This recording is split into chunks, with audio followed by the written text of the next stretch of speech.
Dystopian science fiction is a chapter from the Science Fiction Handbook written by multiple authors such as M. Keith Booker and Anne-Marie Thomas. Throughout the chapter, the authors put a focus on the reflections of the real world in dystopian text and the conflicts between social control and individual desire. If utopian societies are typically designed to enable the maximum fulfillment of individual human potential, dystopian societies impose oppressive conditions that interfere with that fulfillment. These oppressive conditions are usually extensions or exaggerations of the conditions that already exist in the real world. The authors also discuss that dystopian fiction is not the opposite of utopian fiction, but a kind of supplement to it, meaning the dystopian texts, although are quite opposing to utopia, they enhance the meaning of utopia and the perfect society. It is also important to note that one person's dream society might be another person's nightmare. Fahrenheit 451 is a science fiction novel written by Ray Bradbury in the early 1950s. In the 1950s, the world was still repairing from the devastations of World War II, the popularity of television was increasing, and the build-up to the second wave of feminism was approaching. The world was still seen as a man's world, with women being forced back into household and domestic roles. Thomas and Booker mentioned Bradbury's novel in the dystopian chapter of the Science Fiction Handbook. A common theme in dystopian fiction in America is the danger of books and literature, as they are seen as threats to the power of the dystopian regimes.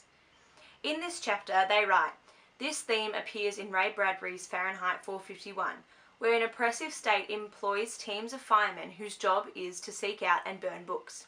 This is also something that occurred during the Second World War, where Nazis burnt books in 1933. Bradbury's novel discusses the fears and concerns about television and technology taking over. Mildred Montag is a character that demonstrates this. She becomes bland, her mind is vacant, and she is obsessed with television. She believes what she sees and is therefore brainwashed by the TV producers, who are no doubt controlled by the government. Mildred and Guy Montag experience the world differently. As Montag is a fireman whose job it is to seek and burn books, he experiences the world, talks to people, and at the beginning of the novel he begins to realize that maybe the status quo is wrong. Mildred does not see the world this way. She is glued to the television, completely unaware of things happening in the real world. This can also be a stereotypical male opinion of females in the 1950s, as they should stay at home, take the domestic role, and continue to be mindless women. Kelly Sue DeConnick and Valentine DeLandro are the author and illustrator of the comic series Bitch Planet. This series relates back to the Science Fiction Handbook by reflecting the real world, much like Bradbury did in Fahrenheit 451.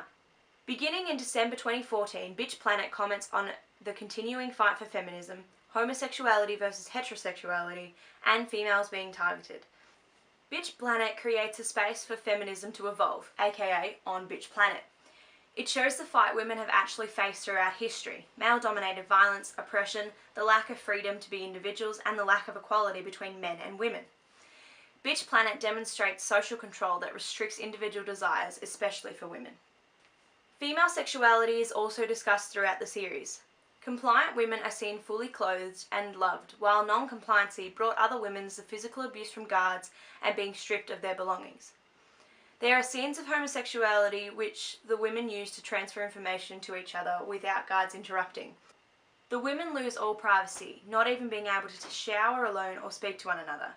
Some women today can't even walk down the street without being approached or attacked. Thomas and Booker mention satirical elements of dystopian text. Bitch Planet creates a parody of the 1950s gender advertisement using the 21st century's outlook on the world. This outlook is then compared to what was happening earlier in history, which creates a comedic element to the comics, as to readers now it is absurd that people could be treated that way. In conclusion to Thomas and Booker's chapter, they say, "It is clear that dystopian fiction is not the opposite of utopian fiction, but a kind of supplement to it. Both Fahrenheit 451 and Bitch Planet supplement a utopian society.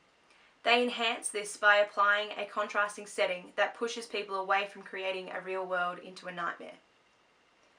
They put emphasis on real-world issues that are happening now, like sexism and feminism, and push the arguments forward for a utopian society." The dystopian science fiction chapter in the Science Fiction Handbook relates to both texts as they demonstrate the real-world issues and supplements that Thomas and Booker discuss.